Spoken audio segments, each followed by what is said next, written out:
Assalamualaikum warahmatullahi wabarakatuh. Waalaikumsalam warahmatullahi wabarakatuh. Pemirsa, kita ketemu lagi pada forum bedah buku.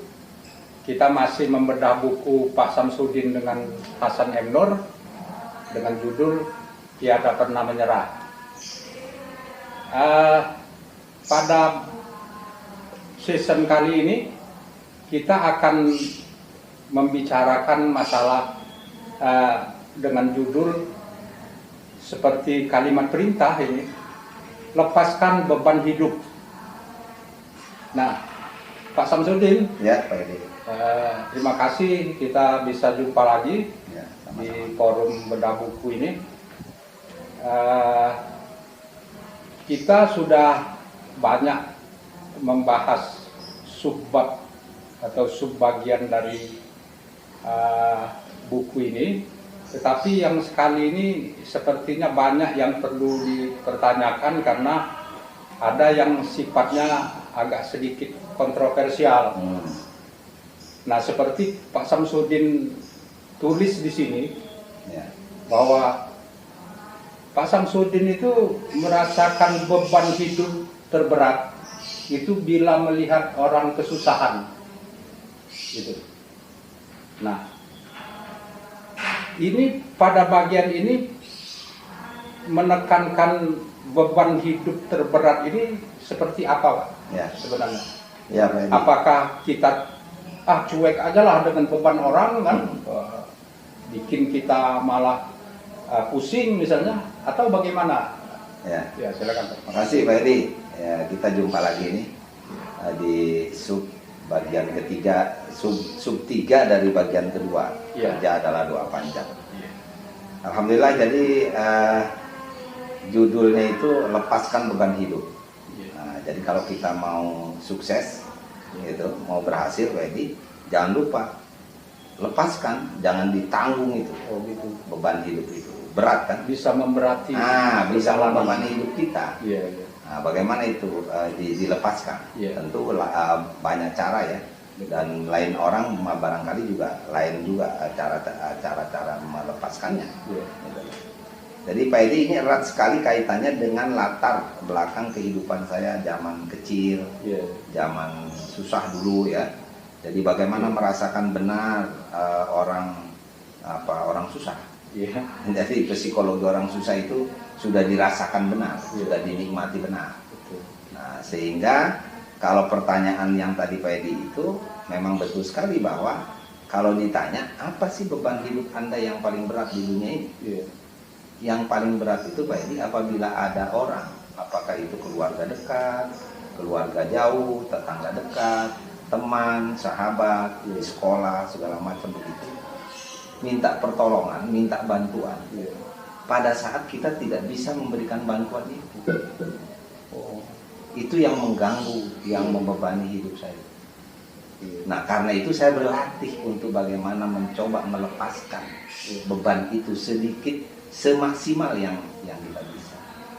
Dengan senyum, Iya.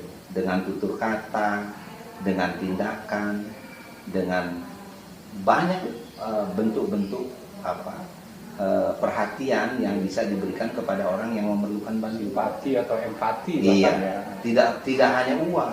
Iya. Orang kan konotasinya kalau membantu itu dengan uang, Iya. gitu ya. Padahal tidak. Kita ajak mereka bicara, kenapa, ada apa, begini, begitu dan lain sebagainya. Itu sudah membantu mereka untuk keluar dari kesulitannya. Iya. Nah, gitu. Sehingga saya sempat di ujungnya itu waktu saya kerja di Litbang ada namanya Pak Anwar. Iya. Pak Anwar itu memberi gelar ke saya itu kan ya. Iya. SDSB. Apa itu? Samsudin datang, Iya. urusan semua beres. Oh. Gitu.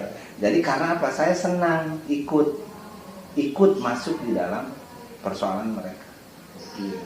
Mas Sofiuddin misalnya itu kan sering itu. Saya malu kalau datang ke Pak Sam itu. Kenapa? Ketika kita curhat tentang sesuatu itu dianggap persoalan itu persoalan dia. Iya. Dia ambil kemudian dia cari solusi. Bagi saya itu menyenangkan. Iya. Gitu Pak Edi. Jadi bagi saya lepas itu beban hidup saya. Betul. Tapi bagi orang yang dibantu terkadang terbebani, Iya. merasa apa pekewu apa ya? Iya. Kalau bahasa Jawa, pekewu, nggak enak, Nggak enak. perasaan. Kok kayaknya nggak enak saya sama beliau ini. Gitu. Jadi dalam pengalaman hidup saya justru itu yang mengganggu, karena saya juga dulu waktu hidup susah senang sekali kalau ada orang yang berempati, memberikan bantuan secara moral, apalagi secara material gitu ya. Ada itu kecil-kecilan lah. Saya bilang saya dikasih sarapan makan aja itu makan kue-kue kecil itu, bukan kue apa ya, yang apa itu makanan kampung itu dibawa oleh almarhum tuh Pak Hamid itu. Saya sampai sekarang ingat aja. Saya merasa apa ya, berutang Tertolong ya. mendapat rahmat dan maghfirah. Sekarang udah almarhum teman saya sekelas itu. Dulu tukang rajin bawa dedemplok namanya. Dedemplok. Nah itu Makanan yang dari makanan dedak, yang ya. dari itu semacam Menir, ya. menir itu, campur dedak gitu ya. Enak sekali. Gitu. Nah saya itu yang merasa membebani kehidupan saya. Jadi orang melihatnya mungkin ya ngapain sih pusing-pusing segala, tapi saya hobi ya. Kalau ada yang begitu tuh ikut. Gitu. Justru kalau tidak ikut itu yang kita menjadi beban hidup. Nah, di sini Pak Sam mengkaitkan dengan perjuangan, digambarkan dengan bertarung. Ya. Ya. Jadi dengan melepaskan beban, maka kita tuh merasa ringan. Ya. Nah, kita tidak ada yang mengganduli kan, Ya. sehingga kita enak bertarung. Nah, penjelasan lebih lanjutnya gimana ya, Pak? Ya, jadi gini, kita hidup tuh cari apa sih? Iya. Kita kan cari kebahagiaan. Iya. Kalau kebahagiaan itu kita bisa peroleh dengan melepaskan beban hidup itu, kenapa harus susah-susah melepaskan itu? Kalau waktunya harus membantu. Kalau waktunya harus dibantu. Tapi ada orang lain yang kenapa pusing-pusing mikirin masalah orang ya lain? itu tadi mungkin juga ada hidayah, ada faktor Iya. segala macam ya. Gitu. Jadi itu tadi, jadi konsepnya itu kerja adalah doa panjang itu adalah bagian dari ini tadi. Udah menjadi sikap mental kita ya. Iya, gitu ya. mental kita yang memang dipompa ditempa sejak kecil. Iya. Sejak kecil ditumbuh kembangkan gitu loh. Nah, dan itu nyaman. Gitu loh. Menjadi anak tertua misalnya, tidak merasa dibebani oleh adik-adiknya. Iya. Karena dilepaskan semua kan. Udahlah, yang bisa kita lakukan bisa kita lakukan. Harus kita tunaikan lah tanggung jawab Tunaikan. kita itu. Nah. Merasa menjadi tanggung jawab kita. Betul. Justru ketika kita tidak melaksanakan tanggung jawab itu, Menjadi beban. menjadi beban, kita nggak bisa bertarung, kita nggak bisa berjuang ke depan, gitu loh, nggak bisa lari kita. Kita diikat oleh itu tadi ke belakang itu. Nah, seberapa banyak beban yang setelah dilepas bisa mempengaruhi kemenangan kita dalam bertarung Berlipat-lipat. berlipat-lipat? Iya. Stamina jadi lebih Iya. gitu, lebih tinggi lagi untuk meraih yang lebih besar lagi. Dan alhamdulillah kita kan punya tradisi itu tadi ya. Nama anak saya itu Maria Ana. Iya. Tidak ada dia. Udah pokoknya ikhlas aja terus gitu. Nikmati aja. Alhamdulillah. Bergulir terus dan bergulir. Min haitsu la yahtasib. Jadi tidak terduga-duga, jalannya banyak sekali. Jadi itu memberikan spirit untuk perjuangan melawan waktu yang tadi itu. Jadi kita semakin terdorong untuk untuk maju ke depan, untuk meraih keberhasilan, gitu ya. Untuk bekerja keras, gitu ya. Untuk tulus, sabar dan kuat menghadapi kehidupan yang di depannya. Berarti nggak ada unsur ria atau tidak apa ada. seperti nama Iya. ditempelkan kepada nama anak tadi ya. Itu doanya kan supaya Iya. jangan ada ria. Gitu. Nah, ini kan Pak Samsudin tulis di dalam buku ini bahwa bagi Pak Sam perbuatan baik itu diletakkan di tangan, Betul. bukan di hati. Iya. Itu gimana, Pak? Ya kita nggak usah ingat-ingat lah apa Oh, gitu. yang sudah dilakukan, ya biarkan saja gitu. Kan itu tadi, secara hati kita sudah lepas, Iya. sudah tidak ada beban, Betul. gitu lah. Makanya dia buang aja, gitu lah. Nah, tapi kalau perbuatan baik orang kita harus kenang terus, Iya. kita harus ingat terus, karena itu juga modal Iya. untuk kita berbuat baik kepada dia paling tidak. Iya. Walaupun nanti yang berbuat baik ke orang itu ya orang lain juga, Iya. kita belum tentu bisa membalas. Kalau begitu bisa dibalik bahwa kalau perbuatan baik orang kepada kita, Iya. kita simpan di hati, Iya. Kalau yang punya kita ke orang, kita simpan di tangan. di tangan. Ya kan gitu kan? Iya, Nah, iya, gitu. iya. Oh gitu. Iya. Itu dalam sekali. Iya. Dan itu doa panjang Pak Edi. Iya, iya, iya. Bertahun-tahun dilatihkan. Saya pernah cerita ya, kalau tidak salah saya punya nenek gitu. Nenek saya punya saingan apa ya? Mantan apa ini? Jadi mantan suaminya nikah lagi. Oh. Apa itu Pak Edi? Jadi nenek saya dengan si nenek ini nih bersaing apa nih? Yang lama sama yang baru gitu kan? Iya, iya. Tapi saya diajari oleh nenek saya. Gimana itu? Kalau kamu punya uang, kalau punya tolong kasih itu. Padahal mestinya dia benci sama orang ini. Iya. Saya diajari untuk memberi kepada orang yang saya benci, kan nenek saya benci, saya juga benci kan. Normalnya gitu kan. Benar. Saya diajari kasih sayang. Untuk kasih sayang sama. Pasti kan di dalamnya ada rasa cemburu, Nah, rasa sentimen. Ini malah membantu, Iya. malah simpati. Coba Pak Edi. Gitu. Kalau Pak Edi kan berantem dulu. Ini enggak. Kita Iya. disuruh berbuat baik sama orang itu. Gitu loh. Luar biasa. Waktu itu ketika disuruh nenek, Ya misalnya saya punya uang jajan nih, Betul. tadi kan disuruh dagang ini, dagang itu kan Iya. saya ada uang dong, Betul. dikit-dikit gitu kan. Iya, iya. Nah nanti kalau ada kelebihan rezeki itu disuruh Pak Edi, berbuat baik sama nggak nenek pernah itu. protes sama nenek. Enggak, Enggak. cuma aneh aja. Iya, iya. Ini saya mestinya kan diajarin benci, bukan diajarin Betul. sayang. Dan Ini itu diajarin menjadi sayang. pelajaran, Masuk. ya, mengkristal dalam diri Betul, kita kan. di dalam perilaku kehidupan saya berikutnya. Kan begitu. Jadi Luar nenek biasa. saya saja sama orang ini saja sayang, apalagi saya dong. Benar. Harus lebih sayang lagi. Iya, iya. Sulit memang. Itu Pak Edi. Iya, iya, iya. Nah, di dalam kan berarti ini perlu pengorbanan yang sangat kuat dalam hati kita, Pak. Ya.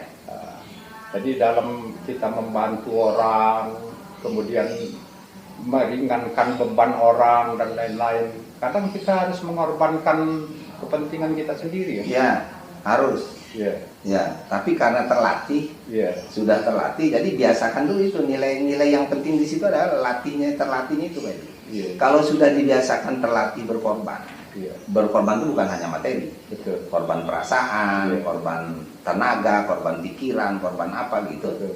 Nah itu sudah terlatih Pak Edi. Kalau Jadi yang nggak ada masalah. yang bersifat non material, bantuan material, Mm-mm. tapi misalnya bantuan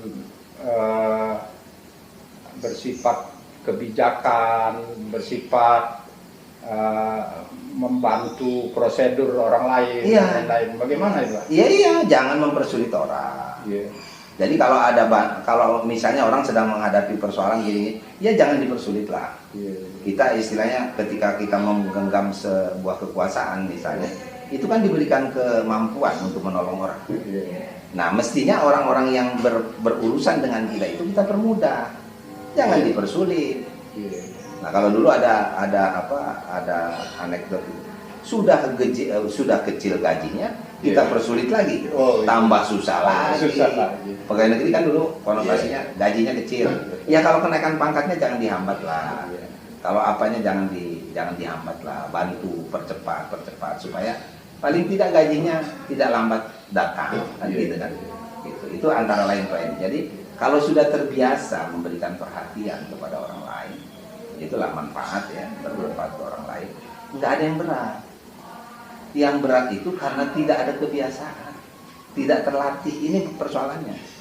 Kalau sudah dilatihkan sejak kecil untuk bersama, untuk berbagi, dan ternyata berbagi itu adalah jalan yang utama untuk mencapai kebahagiaan. Nah, prinsip moral seperti itu yang susah kita menanamkannya secara pribadi. Itu harus dilaksanakan, harus diterjemahkan dalam kehidupan, nggak bisa diteorikan. Iya. Nggak bisa dipikirkan, direnung panjang-panjang, enggak. Iya. Langsung aja lakukan. Langsung dilakukan, dan itu akhirnya menjadi. Itu ada pepatah Arab, man syaba ala syai'in syaba alaih. Jadi kalau udah dibiasakan pada sesuatu, itu jadi. Oh, gitu. Nah, jadi menjadi dirinya. Gitu. Nah, itu yang harus dilakukan. Karena itu mungkin Pak Sam dalam banyak tindakan tidak merasa canggung atau ada pekewuhnya karena Ya. sudah Melepaskan beban itu ya. Iya. Kalau masih ada, kan itu yang harus dipertanggungjawabkan. Iya.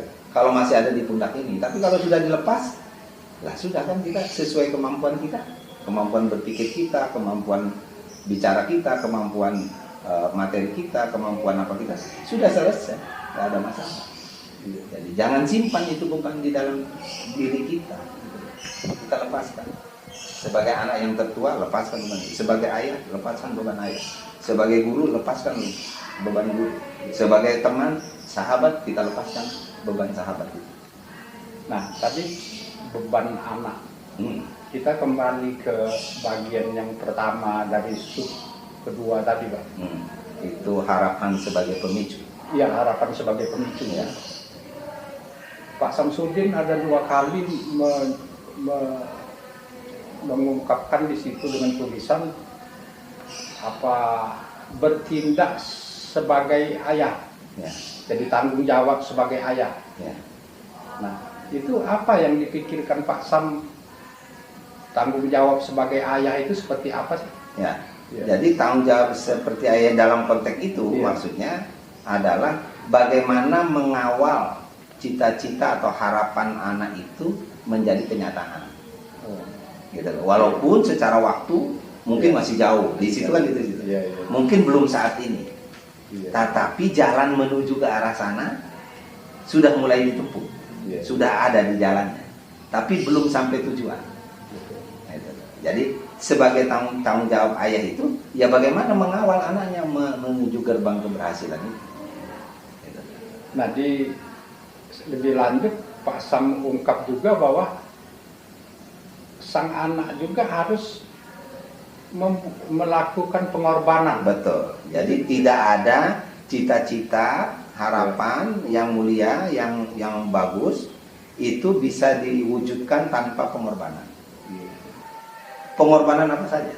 Tenaga, pikiran, perasaan, materi dan lain sebagainya. Waktu. Itu harus berani berkorban. Jadi seperti hanya ayahnya dulunya waktu mencapai cita-cita itu, ia mengorbankan segalanya. Gitu. Tapi ikhlas karena Allah. Bukan karena anak, bukan karena istri, bukan karena orang tua, bukan. Tapi karena Allah. Cuma wasilahnya itu sarangannya kepada anak dulu. Dan Pak Sam juga saya tahu banyak juga membantu orang lain selain anak ya. Ya nggak tahu lah, tapi itu tadi konteksnya. Karena saya kok merasa terbebani ketika saudara saya, sahabat saya datang. Ternyata dia punya persoalan. Paling tidak ada yang merasa seperti itu. Ya. Ada teman dia pensiun lebih dahuluan dari Pak Sam. Dia tetap merasa bahwa anaknya terbantu justru karena Pak Sam mendahulukan anaknya. Ya mudah-mudahan. Iya, seperti itu. Ya mudah-mudahan. Ada lagi cerita itu di kantor saya juga lucu juga, ada satpam datang itu ngucapin terima kasih, rupanya habis wisuda anaknya. Oh gitu. Iya. Nah kata-katanya itu yang saya lucu juga. Terima kasih Pak, katanya berkat Bapak gini. Saya nggak pernah bantu apa-apa. Saya kan enggak, Bapak kan tiap sore sama saya begini. Nah itu saya sisihkan untuk anak saya gini. Dan sekarang sudah jadi ini. Jadi saya sekarang harus lapor sama Bapak bahwa yang anak itu Bapak ini itu sekarang sudah jadi sarjana. Alhamdulillah, mudah-mudahan menjadi sarjana yang bermanfaat. Jadi itu tidak tahu lah kita ya. Iya betul. Yang jelas orang merasa terbantu karena memang ketika bersinggungan, berinteraksi dengan Pak Samsudin dengan sikap mental yang ada sebagai inner power di dalam diri Pak Samsudin, mereka merasa selalu mencari solusi. Atau saya ambil analog dengan ini, saya analogkan dengan tadi cerita Pak Tar itu. Iya. Saya tahu persis Pak Sam itu senang nata-nata, Iya. senang ngurus bunga, senang Iya. gitu kan. Iya. Nah, Anda bayangkan saya senang Iya. malam tengah malam nata bunga, nata apa gitu. Iya. Ya kalau senang gimana? Emang kan saya nggak ada beban. Ya memang persoalan kecil begitu kan, ada yang sampai dia nggak bisa tidur karena dia belum bebenah. Betul. Nah kan begitu. Iya. Karena dia capek kan, Iya. justru nggak bisa tidur. Iya. Baru bisa nyenyak tidur setelah diberesin dulu itu. Iya. Kan? Nah, Ibu saya pernah menegur saya, udahlah kamu istirahat, udah capek kerja dari pagi katanya. Iya. Ngapain sih katanya gitu? Besok lagi beres-beresnya. Saya lihat ini ada yang kurang beres, beresin dulu. Ya 5 menit berapa gitu kan biasa ya. Tapi orang tua mungkin kasihan kan, ngerasa masih udah capek. Beliau kan melihatnya gitu, tapi saya kan enggak. Saya sudah melepaskan beban hidup di kantor. Saya harus melepaskan beban hidup di rumah. Gitu kan? Betul. Supaya saya senang tidur, nyenyak. Itu kan gitu. Benar. Nah, gitu. Ya ini pemirsa, perbincangan kita dengan Pak Samsudin mengenai melepas beban itu, yang bagi kita atau orang banyak menganggap rumit, tapi setelah kita mendengarkan penjelasan dari Pak Samsudin, sebenarnya persoalan melepas beban itu sederhana dan sangat bermanfaat sekali untuk strategi kita melangkahkan perjuangan hidup yang tanpa beban, sehingga kesuksesan kita itu bisa lebih cepat dan dirasakan oleh banyak pihak. Nah, mungkin untuk season yang ketiga ini itu dulu ya Pak Samsudin. Ya, nanti ya, terima kasih. kita bakal jumpa lagi di season keempat pada bagian kedua ini. Ya. Demikian, assalamualaikum warahmatullahi wabarakatuh. Waalaikumsalam warahmatullahi wabarakatuh.